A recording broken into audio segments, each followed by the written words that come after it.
بسم اللہ الرحمن الرحیم. السلام علیکم. میں ہوں غفران احمد چشتی اور آپ دیکھ رہے ہیں پروگرام سیاست اور ریاست. ناظرین، اس پروگرام میں ہم پاکستان کی موجودہ سیاسی صورتحال پر گفتگو کرتے ہیں.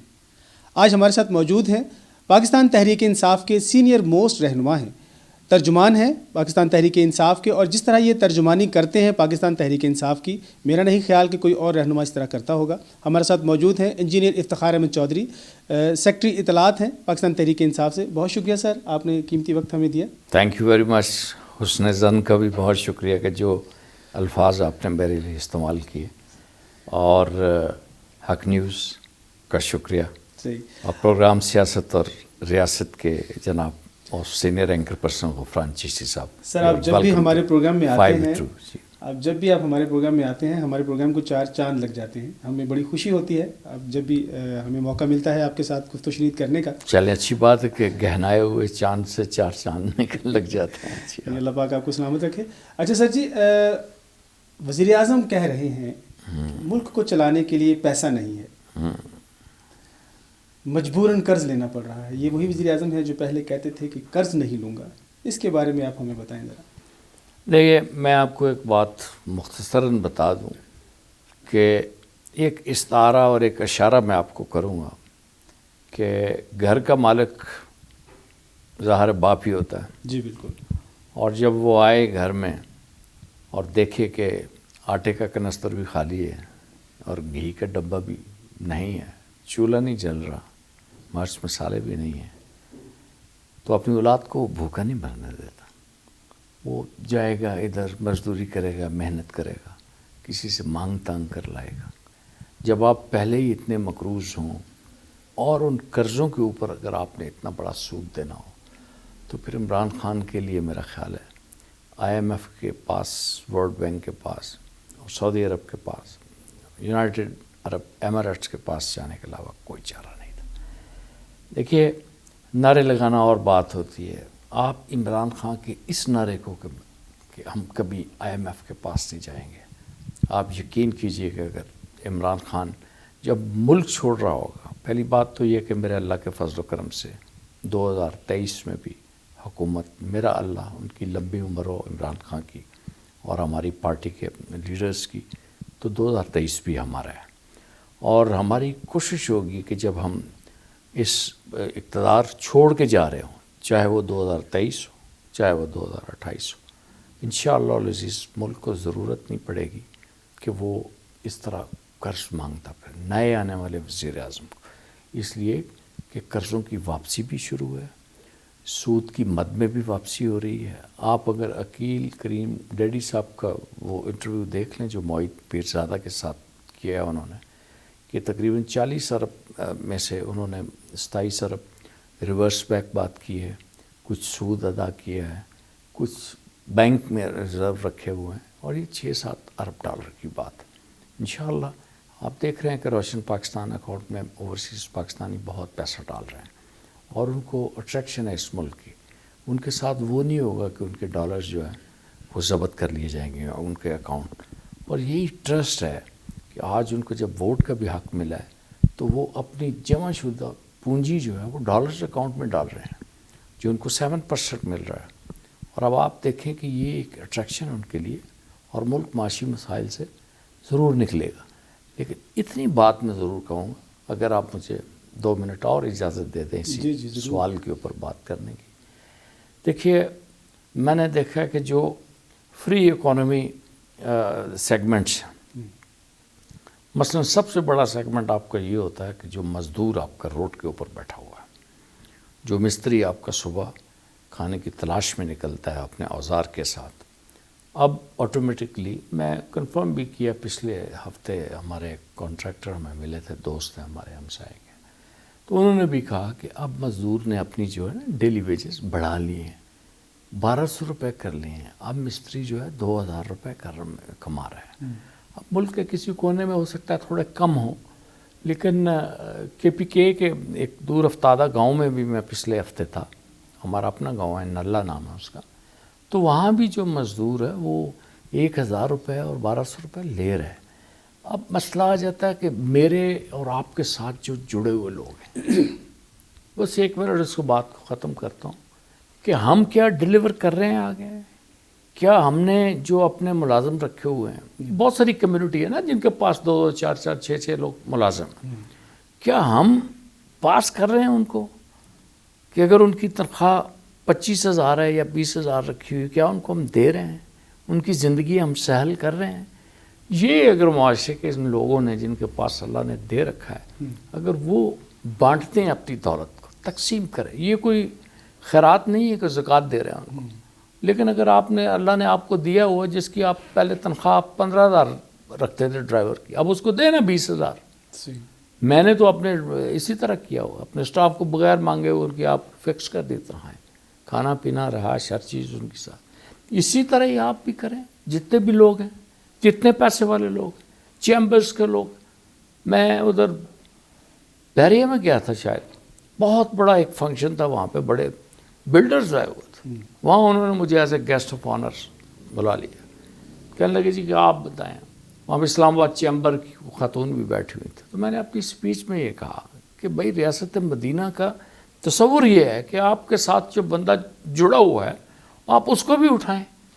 فلسطین میں ایک فاتح کی حیثیت سے جب وہ اپنی باری پہ آتا ہے تو وہ غلام جو ہوتا ہے وہ اونٹ کے اوپر سوار ہوتا ہے اور جو خلیفہ ہوتا ہے وہ پیدل چل رہا ہوتا ہے۔ آپ اپنے لوگوں کو تو دیتے نہیں ہو، آپ کے لوگوں کے پاؤں کے نیچے جوتے نہیں ہوتے ملازمی کے۔ میں نے دیکھا ہے یہ انڈسٹریل اسٹیٹ میں لوگ، میں کام بھی کرتا رہا ہوں، جاب بھی کرتا رہا ہوں۔ جب میں 2002 میں وہاں سے ڈپورٹ ہو کے آیا تھا سعودی عربیہ میں، اپنی جو کوششیں تھیں اور جو کچھ عمل کر رہا تھا اس کے خلاف جب میں اٹھا تھا، تو واپس جب آیا تھا تو میں نے ملازمت کی، اور ان لوگوں سے میں پھر 10 سال بعد جب میں ملا تو ان کا تو وہی حال تھا، ان کی یونیفارم بھی وہی تھی جو میں نے اپنے دور میں ان کو بنا کے دی، اور مالکان کی ملیں بن گئی تھی، یہاں نہیں فیصل آباد میں بھی بن گئی، کرولا گاڑیوں میں بیٹھتے تھے، اب وہ آڈی اور مرسڈیز میں بیٹھتے ہیں، اور اپنے ساتھ جڑے ہوئے لوگوں کو کرتے نہیں۔ یہ آپ کے وزیر اعظم بھی کہہ رہے ہیں، وزیر اعظم کہہ رہے ہیں کہ وسائل پر اشرافیہ قابض ہے اور سیاست میں مافیا گھسا ہوا ہے۔ دیکھیں یہ ایک جہاد ہے، میں آپ کو حلفاً کہتا ہوں کہ اگر میں اپنی زندگی جو جد و جہد کر رہا ہوں نا، میں نوکری کرنا چاہتا تو میں شاید شہر سے باہر لاہور میں مجھے کوئی 1-2 جگہ آفر بھی تھیں، اور ادھر بھی میں کر لیتا کسی جگہ ملازمت گورنمنٹ کے اداروں میں، اور فلانا جا کے میں، ظاہر ہے اتنی ہے، سب کر ہی رہے ہیں نا، سب کو مل ہی رہا ہے تو ہم بھی لے لیتے، کر لیتے۔ لیکن آپ کو یہ اس بات کی تسلی رکھنی چاہیے کہ میرا قائد عمران خان جو ہے وہ جہاد کر رہا ہے، وہ جہد کر رہا ہے، وہ کوشش کر رہا ہے، اس کی لڑائی ہے۔ لوگ کہتے ہیں جی کہ 3 سال میں کچھ نہیں ہوا، بابا 3 سال میں اگر آپ ایک رستہ ہی، ایک پگ ڈنڈی آپ تلاش کر رہے ہیں، اس کے اوپر آپ سفر جاری کر لیں تو دیٹس دا گریٹ سکسیس۔ اور پھر کون کہتا ہے کہ بھائی عمران خان کامیاب نہیں ہے؟ عمران خان نے بڑے بڑے فن خانوں کو لٹکا کے رکھ دی، لمحہ پا کے رکھ دیا عمران خان نے۔ کدھر ہیں وہ اسپتالوں میں جا رہے ہیں، کوئی لندن چھپ رہا ہے، کوئی صوفے کے نیچے چھپا ہوا ہے، کوئی چور ڈاکور ساگدار، کدھر ہیں یہ سارے لوگ؟ کہتے جی عمران خان نے کچھ نہیں کیا۔ عمران خان نے کیوں نہیں کیا؟ عمران خان سے پھر مافیا کنٹرول کیوں نہیں ہو رہا؟ یہ مافیا کیا چیز ہے؟ مافیا کی لڑائی ہے سر، عوام کو تھوڑا سا یہ بتائیں کہ یہ مافیا کیا ہے، یہ کیوں حکومت؟ میں آپ کو بتاتا جی، اب لیٹ سے کہ مافیا کیا جی۔ پہلی بات ہم شوگر مافیا کی بات کر لیتے ہیں۔ جتنی شوگر ملیں سب سے زیادہ جو ہے وہ زرداری کی، ٹھیک ہے سر؟ اس نے کیسے اکٹھی کی، یہ بھی ایک سٹوری ہے کہ بھائی وہ دیوان فیملی کی جو مل تھی ٹھٹھا کے پاس، وہ کس طرح اس نے قبضے میں کی، اور کس طرح اس کے جو عزیر بلوچ وغیرہ لوگ تھے وہ کیا کام کرتے تھے اس کے لیے، بہرحال وہ ملوں کا مالک بن گیا۔ اب ان ملوں کے بعد جو سب سے زیادہ نمبرز ہیں وہ آپ کی شریف فیملی کی مل، ٹھیک ہے؟ اس کے بعد جو ہے وہ جہانگیر ترین کی ہیں۔ تو یہ گروپ ہے، یہ پارٹی سطح سے بالا تر ہو کر یہ لوگوں کو لوٹتے ہیں، اور یہ آپ کو پتہ ہے کہ ہر دور میں یہ آتا ہے، ایک طوفان آتا ہے ان کا، شوگر والوں کا۔ اب یہ ہم یہ نہیں کہہ سکتے ہم نے قابو پا لیا ان کے اوپر، قابو نہیں پایا سر۔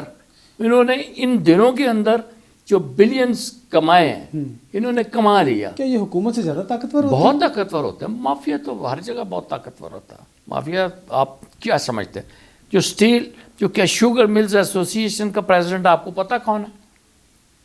میں آپ کو بتاتا ہوں، اس لیے کہ میں اندر جانتے ہیں، یہ چودھری ذکا اشرف گجر ہے۔ یہ کون ہے چودھری ذکا اشرف؟ یہ کیڈٹ کالج پٹارو میں سوری کیونکہ پجارو بھی ان سے جڑی ہوئی ہے. کیڈٹ کالج پٹارو سندھ میں یہ کلاس فیلو تھے, کلاس میٹ تھے اشرف گجر جو وہ کرکٹ کی جو ایسوسیشن ہے چیئرمین بھی رہے اور ZTBL کے چیئرمین بھی رہے, جو بھی بڑی تکڑی. اب یہ پریزیڈنٹ یہ میں الفن کہتا ہوں کہ ان کی فیملی جو یہ تکڑے ہیں یہ پیپلز پارٹی میں, اور ان کی دوسری فیملی ان کا جو بردر ان لا ہے فرسٹ کزن ہے چودھری جعفر اقبال. چودھری جعفر اقبال گجر کون ہے؟ وہ PMLN کا ایک سینئر لیڈر ہے. عشرت اشرف کون ہے جن کی سکی بہن ہے زکا صاحب کی؟ وہ جناب علی MNA اور خواتین ونگ مسلم لیگ نون کی پریزیڈنٹ ہے. ٹھیک ہے جی. اب یہ ریلیشن, رشتہ داریاں اور مفادات یہ جب جڑ جاتے ہیں تو اس کے بعد جناب علی یہ مافیا بنتا ہے. انہی کی فیملی کا ایک نوجوان نے شادی میں, اور میں معاف کرنا یہ چیزیں ایسی ہو جاتی ہیں, ان کی میری بھی ان سے رشتہ داری ہے. میری رشتہ داری اس لیے بنتی ہے کہ چودھری جعفر اقبال کی جو بیٹی ہے وہ میرے فرسٹ کزن کی بہو ہے. تو یہ چیزیں جڑی ہوئی ہیں. ہم سیاست اپنی اپنی کرتے ہیں لیکن ہمیں پتہ ہوتا ہے. اسی فیملی کا بندہ کہتا ہے جس کی یہاں پہ فلور ملے ہیں یا روات میں, اور نوجوان مجھے کہتا ہے زندگی میں ہم نے پیسہ نہیں کمایا جتنا پیسہ ہم نے عمران خان کے دور میں کمایا. کیا کمایا؟ جب مافیا تکڑا ہو جاتا ہے. یہ مافیا شہباز شریف کے سامنے تکڑا نہیں تھا, میں آپ کو بتاؤں, اس لیے کہ اس کی سیاست کے معیار کچھ اور تھے. یہ زرداری کے سامنے تکڑا نہیں ہے سندھ میں. اس کو پتہ ہے کسی صحافی نے اگر بات کی تو اس کی لاش جو ہے وہ چارپائی پر رکھ کر لوگوں کے سامنے رکھ دی جائے گی, اور وہ رکھ دیتے ہیں. وہ جو کوریج اس نے کی تھی ٹرین مارچ کی, اس کا جو صحافی تھا جس نے کہا تھا کہ ان کو 2,000 روپے دینا تھا, 200 روپے دیے ہیں, اس کی لاش اگلے دن وہاں پہ پڑی ہوئی تھی. یہ سارا آزادی صحافت, یہ جتنی چیز ہے یہ آپ عمران خان کے اوپر آزماتے ہیں. اور یہ مجاہد آدمی آپ کی باتیں کڑوی کسیلی سنتا بھی ہے. بدتمیزی کی ایک حد کر دی تھی آپ کے ایک صحافی نے, میں نام نہیں اس کا لینا چاہتا, ٹکلا آدمی تھا وہ میرے قائد کو کہتا ہے کہ میں آپ کا گریبان پکڑوں یا فلاں کا گریبان پکڑوں. سر وہ تو انہوں نے اس طرح بات کی تھی کہ عوام آپ کا گریبان پکڑے. نہیں, اس نے کہا مجھے پتا وہ عوامی نمائندہ ہے. وہ ان کے گھروں میں کیا ہوتا ہے, آپ کی وہ غریدہ فروخی نے ملازمہ کے ساتھ کیا ہو, یہ بالکل یہ بھی مافیا کہ جن کی تاریں جہاں ہلتی ہیں ہمیں پتہ ہے جہاں سے ہلتی ہیں, ان کو کچھ نظر نہیں آتا. یہ نجم سیٹھی صاحب پرسوں کیا کہہ رہے تھے کہ ان کا سر پھوڑے نکلے, اس لیے کہ یہ ہارے ہوئے جواری تلملا گئے ہیں, کچھ نہیں ان کے صفات سے ہو رہا. سر آپ کے وزیر اعظم کے جو کرونا امدادی پیکج ہے اس میں 40 ارب روپے کی بے ضابطگیاں دیکھی گئی ہیں, یوٹیلٹی سٹورز کی بھی. یہ کیا آپ کے وزیر اعظم کر رہے ہیں؟ کوئی کنٹرول نہیں ہے سر. میں آپ کو یہ بتاؤں گا, پنجابی میں کہنا ہے کہ جنہ کھادیاں گاجراں ٹھڈ انہوں نے پیڑ. آڈیٹر جنرل صاحب نے آپ کے اخبار میں یہ کہا ہے, میں نے پڑھا ہے حق نیوز میں, انہوں نے کہا کہ میں ان کا پیچھا نہیں چھوڑوں گا. میں آڈیٹر جنرل صاحب کو سب سے پہلا سلوٹ پیش کرتا ہوں. میں ان کو پوری ایشورٹی دلاتا ہوں کہ آپ کھڑے ہوں اور چور ڈھونڈیں. کوئی چور ہوگا بالکل اس کو سزا دی جائے گی, وہ پکڑا جائے گا, اس کو کوئی پروٹیکٹ نہیں کرے گا, وہ بھاگ جائے ملک سے باہر, کسی جا کے کسی صوفے کے نیچے لیٹ جائے, کسی ہاسپٹل میں بیمار ہو جائے, لیکن وہ یہاں امان نہیں پائے گا. میں آپ کو اتنی بات بتا دیتا ہوں. چاہے کہتے تھے جی کہ ساری حکومت ہی جہانگیر ترین چلا رہا ہے اور بنا رہا ہے اور فلانا کر رہا ہے. کدھر گیا جہانگیر ترین کے حصے میں؟ کیا آیا؟ پیسہ تو ضرور آ گیا, لیکن وہ عزت وہ اعزاز جو ہمارے جیسے کارکن کو ہے وہ تو اس سے چھن گیا نا, وہ تو اس کے پاس نہیں رہا. وہ اگر کہیں کہ میں آؤں گا اور پاکستان تحریک انصاف پہ اسی طرح کمانڈ کروں گا جیسے میں پہلے کرتا تھا, تو وہ خلیل خان کے فاختہ اڑانے کے دن وہ چلے گئے. اچھا, وزیر اعلیٰ خیبر پختونخوا محمود خان صاحب نے, کیونکہ آپ کا تعلق بھی ہزارہ سے ہے, ہزارہ ڈویژن کو تقسیم کرنے کی بات کی ہے, آپ کیا رائے رکھتے ہیں اس بارے میں؟ محمود خان صاحب کبھی کبھی وہ ہمارے ہزارے وال زبان میں بولتے ہیں رفلیاں ٹھیل جاتے ہیں. رفلیاں یعنی ایسے ہی بے پر کی اڑا دیتے ہیں. اچھا, ہاں, تو وہ وزیر اعلیٰ ضرور ہیں, لیڈر نہیں ہیں. لیڈر میں ہوں, اور میں نے ان کو کہا ہوا کہ یہ ہزارہ تقسیم نہیں ہو سکتا. آپ ہزارہ کی ایک ہسٹری ہے. ہزارہ نے 7 جانوں کا نظرانہ دیا ہوا ہے. طاقت ہے اس کے پاس. ہزارہ کے پاس خوبصورتی ہے, پہاڑ ہیں, حسن ہے, اور ہزارہ کے لوگ بڑے دلیر ہیں. ان کو تقسیم کر کے یہ ایک سازش ہے. یہ وہ مافیا کرنا چاہتا ہے جو اٹک پار میں ہزارہ لوگوں کے ساتھ, نوجوانوں کے ساتھ جو ہے نا بے اتنائی سے پیش آتا ہے. اور یہ ان کا خواب ہے, اور خواب دیکھنے پہ کوئی پابندی نہیں, چاہے وہ پیپلز پارٹی کا بندہ ہو, نون لیگ کا ہو, اور یا پی ٹی آئی کا. ہزارہ کے لیے ہم جو ہزارہ کے فرزند ہیں اس کو کبھی تقسیم ہونے کی بات ہے. ہم اپنا جسم تقسیم کرا لیں گے, اپنی باڈیز تقسیم کرا لیں گے, لیکن یہ تقسیم نہیں ہو سکتی. آپ نے مالاکنڈ کرنا ہے, جو مرضی کریں, ہزارہ کو صوبہ بنا دیں, اس کے بعد اس کے 50 ڈویژن بنا لیں, ہمیں کوئی اعتراض نہیں, لیکن ہے حق ہمارا صوبہ ہزارہ, وہ ہم لے کے رہیں گے. یہیں سے پروگرام کا دوبارہ آغاز کریں گے. ناظرین, پروگرام میں وقت ہے ایک شارٹ بریک کا, ہمارے ساتھ رہیے گا.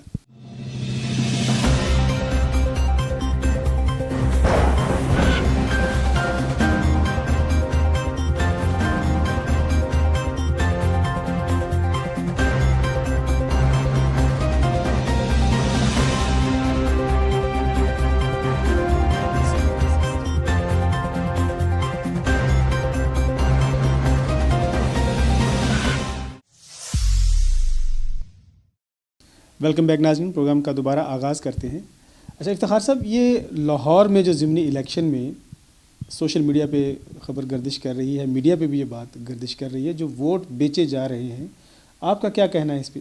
دیکھیں جی, پہلی بات ہے کہ پاکستان کی جمہوریت کے لیے بڑی شرم کی بات ہے کہ آج پوری دنیا جو ہے اس کلپ کو دیکھ رہی ہے جس میں قرآن پاک پہ حلف لے کے پیسے دیے جا رہے ہیں. دو لحاظ سے یہ ہمارے لیے ڈوب مرنے کا مقام ہے. جب میں ہمارے لیے بات کرتا ہوں تو پاکستانی نیشن ہی کام کر رہی ہے. پہلی تو یہ ہے کہ قرآن پاک کو اس قسم کے معاملات میں لانا, یہ ایک بہت بڑا, میں سمجھتا ہوں, زیادتی ہے. سندھ میں پچھلے دنوں وہ جو جان بچانے کے لیے بیچاری عورت لگی ہوئی تھی, اس کو قرآن پاک میں سے ماری گولی اور قرآن پاک سے پار ہوئی, ابھی وہ زخم اسی طرح تازہ ہیں. تو میں اس کو مذہبی طور پر سمجھتا ہوں کہ ہم نے بڑی زیادتی کر لی. مسلم لیگ نون کا شروع سے وتیرہ ہے, اور اس نے الیکشن جب بھی جیتے ہیں یہ جھرلو سسٹم سے جیتے ہیں. اس میں الیکشن کمیشن کے ساتھ مل کے, لوگوں کے ساتھ مل کے جیلی ووٹر لسٹیں, جیلی شناختی کارڈ, بلکہ یہ شناختی کارڈ کی مشینیں بھی خود رکھتے تھے. جب وہ شناختی کارڈ کی سیاست انہوں نے شروع کی, آپ نے چانگا مانگا کی سیاست کی کہ جو ایم پی ایس کو 90s کی دہائی میں ادھر لے گئے. ہر قسم کی دھاندلی کے یہ ایکسپرٹ ہے.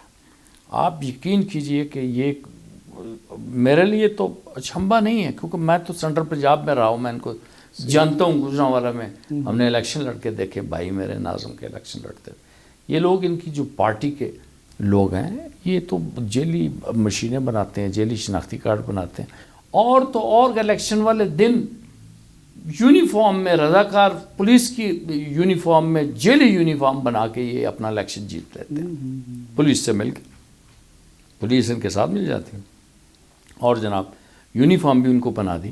ووٹر لسٹیں ایک دوسرے محلے کی اٹھا کے دوسرے محلے میں لگا کے 200-400 ووٹ ادھر پول کروا لیا صبح سویرے, پولیس سے مل کے جو دھکا لگوا کے لائنیں اپنی لگوا لیں. اس کے بعد یہ ان کے پاس یہ بڑے پرانے تجربے ہیں.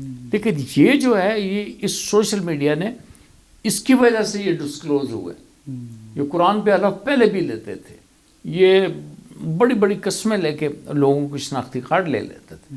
اب ان کی موت پڑ رہی ہے.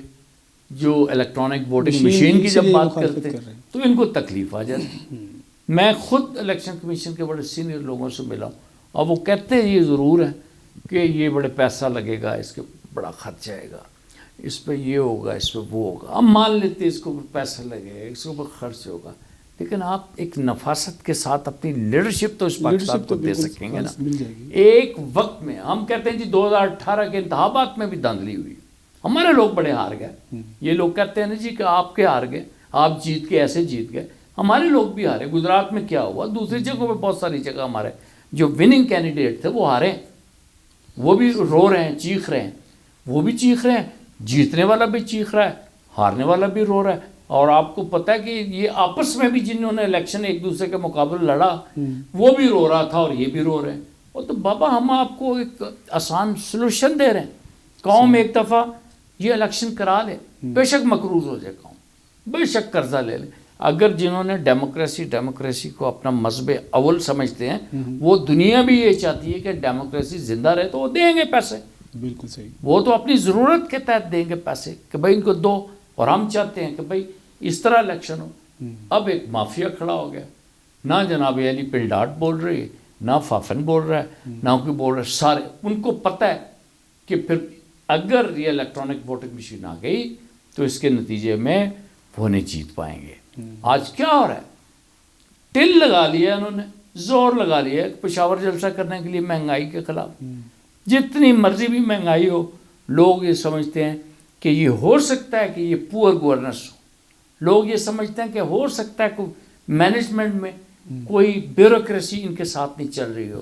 لیکن فل نمبر دینے کے لیے عمران خان کو تیار ہیں لوگ کہ تم ایماندار ہو. اگر وہ عمران خان کو نمبر نہ دیتے نا تو پھر یہ چیختے نہیں. پشاور جلسہ 11 پارٹی اکٹھی ہو گئی, 1100 بندہ نہیں اکٹھا کر سکے.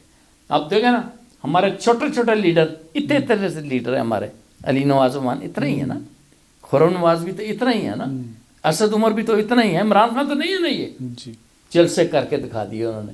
اتنا بڑا لیڈر ثابت ہو گیا خرم نواز, اتنا بڑا لیڈر ثابت ہو گیا علی نواز عمان, اتنا بڑا لیڈر ثابت ہو گیا اسد عمر, عامر مغل اور سارے لیڈرشپ. یہ چھوٹے لیڈر بڑے بن کے ثابت ہوئے. کریں جلسہ کر کے دکھائیں, نکالیں باہر. یہ لیاقت باغ ہے, یہ میدان ہے اور یہ گھوڑا ہے. وزیر اعظم کو عمران خان پھر جلسے شروع کر رہے ہیں, آپ کیا ان کو پھر دوبارہ کنٹینر پہ لانا چاہ رہے ہیں؟ پہلا ایک آپ کا جلسہ لیاقت باغ میں ناکام ہوا ہے, اس پہ آپ کیا کہنا چاہیں گے؟ وہ جلسہ جو تھا وہ اب ایک چیلنج بن گیا. دیکھیں اب جو نارتھ پنجاب کو بھی ٹاسک دیا انہوں نے, آپ کے اخبار میں بھی آیا اور پریس میں بھی پڑھا ہے کہ وزیر اعظم نے یہ ٹاسک دیا.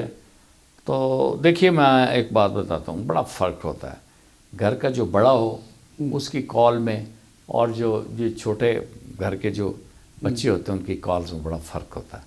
اس وقت جو لیاقت باغ میں تھا اس میں بڑی مس مینجمنٹ ہوئی, بڑا کمزور جلسہ تھا. میں بھی مانتا ہوں اس چیز کو, 5-6 ہزار سے زیادہ لوگ نہیں کر سکے.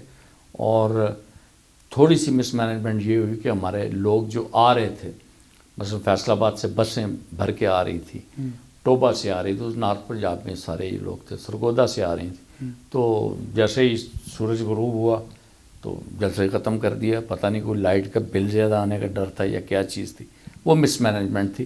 اور آئی ہوپ, ایک دفعہ میں آپ کو لکھ کے بتا دیتا ہوں کہ عمران خان کو جلسہ جو ہے نہ تو لیاقت باغ میں کرنا ہے نہ کسی جگہ.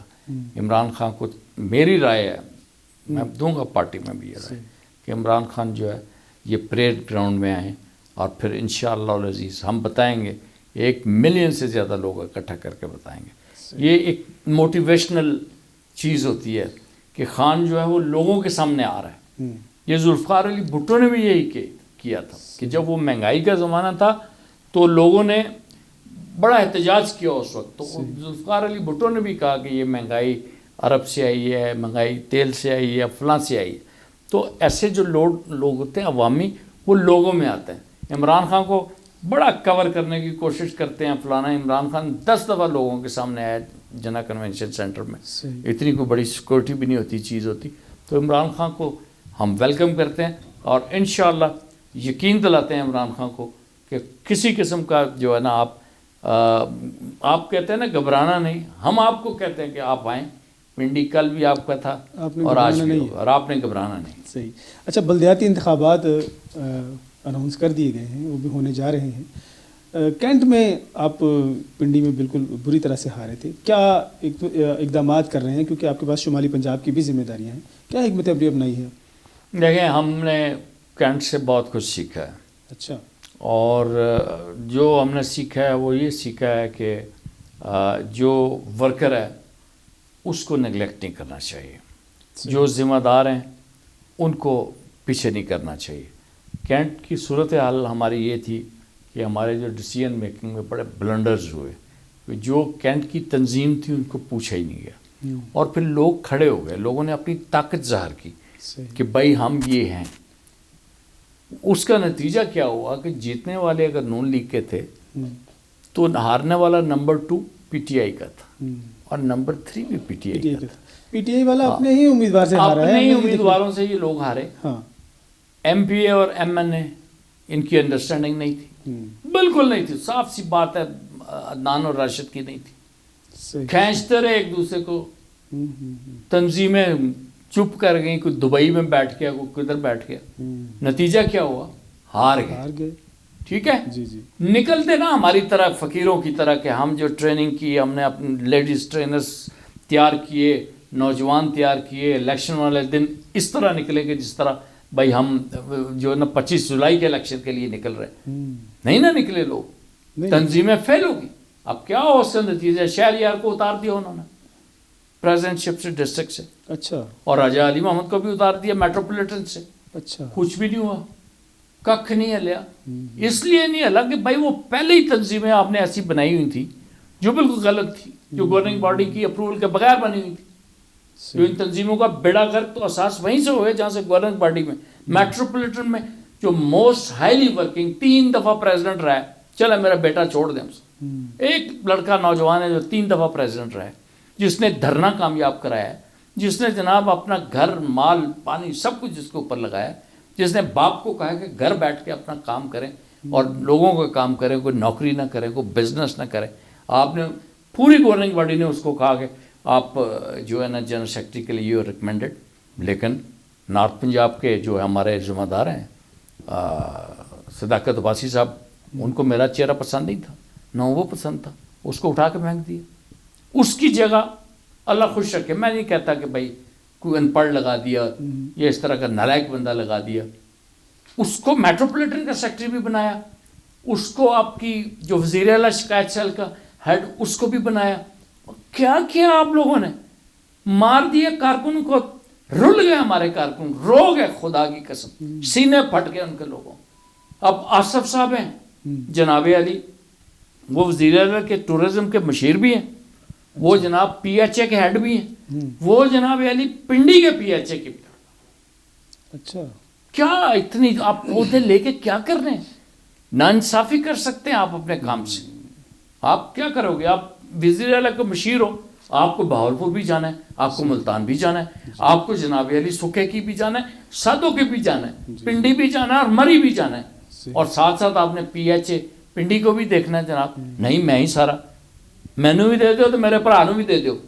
اسی طرح انہوں نے اندھوں کی طرح ریوڑیاں بانٹی، کارکن تباہ ہو گیا. حاجی عمران نے 2.5 سال پہلے درخواست دی ہوئی ہے کہ گورننگ باڈی کا فیصلے کے بغیر انہوں نے تنظیم لگائی ہے، غلط ہے، نہیں سنی.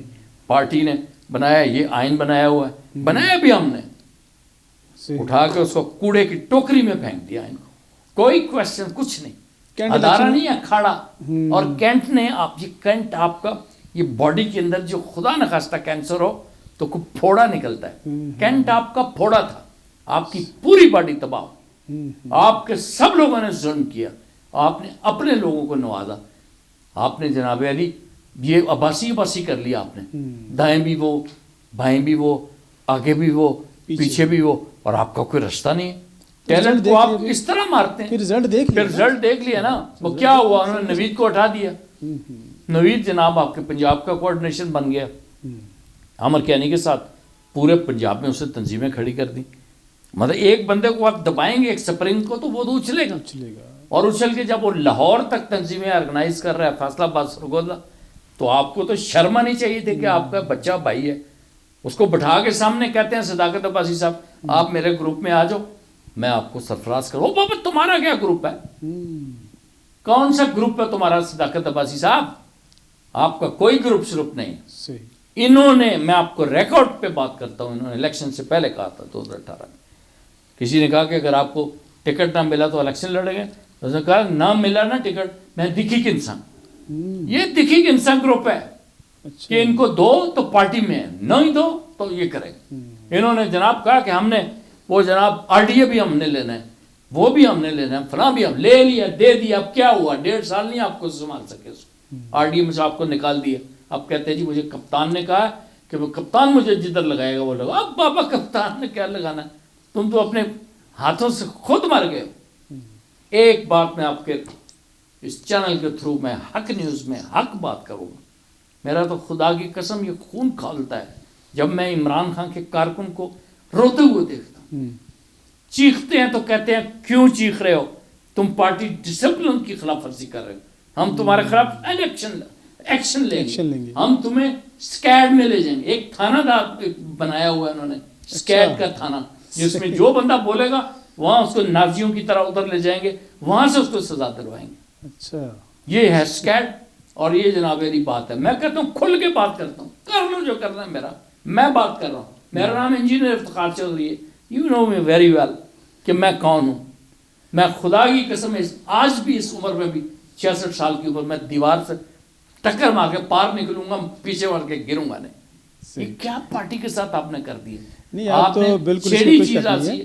آپ نے بات دیکھیں کیا ہوا کینٹ میں، انہوں نے کہا جی ایک ٹکٹ میرا، ایک میرے بھائی کا، دوسرے نے کہا کہ میں نے بھی لینا ہے، ایک میری چاچی کا، ایک میرے نانے کا.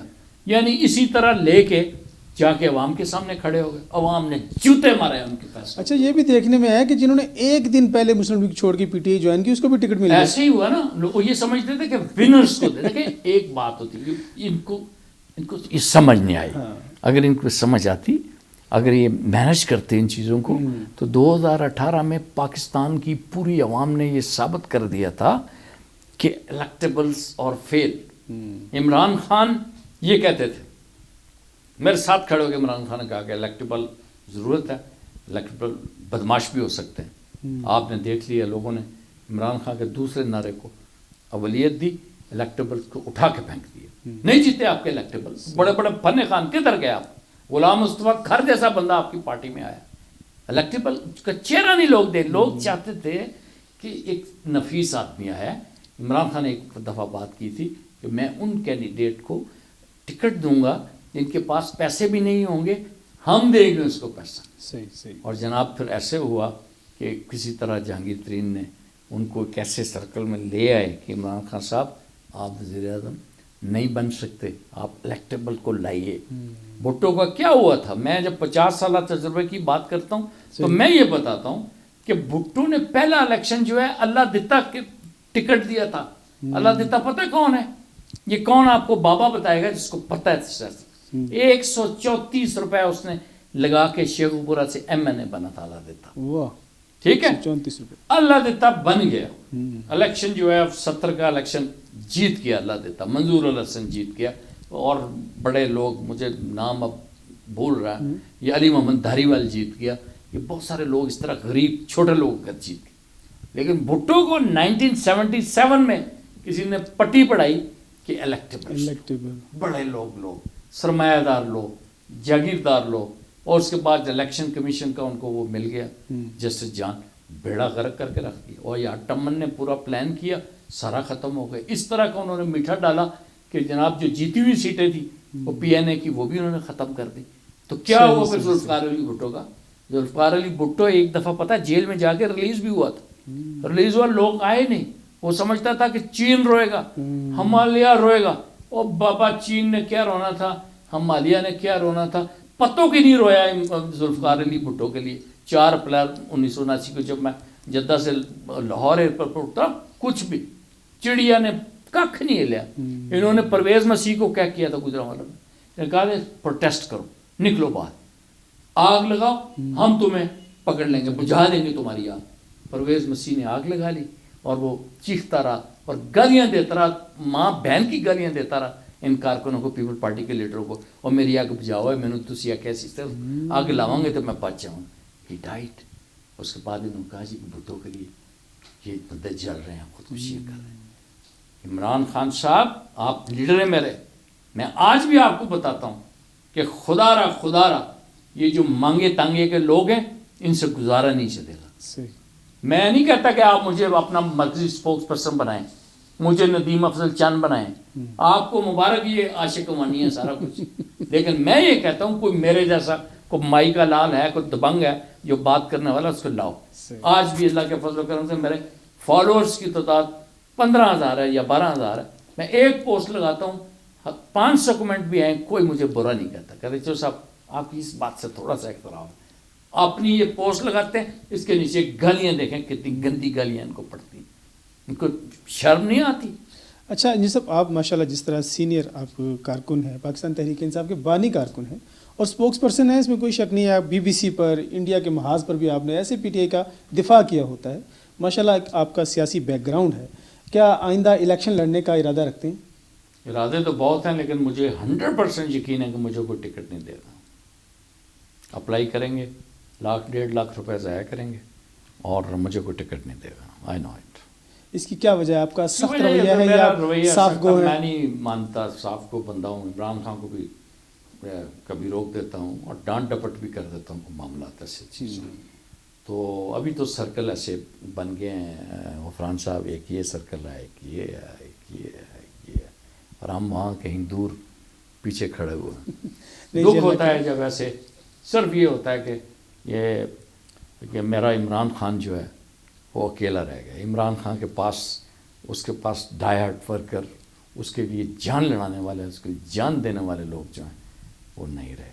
عمران خان اکیلا ہے. ہجوم ہے اور بہت بڑا ہجوم ہے، لیکن اس میں میرا خان اکیلا ہے. جی، ہماری نیک تمنائیں آپ کے ساتھ ہیں.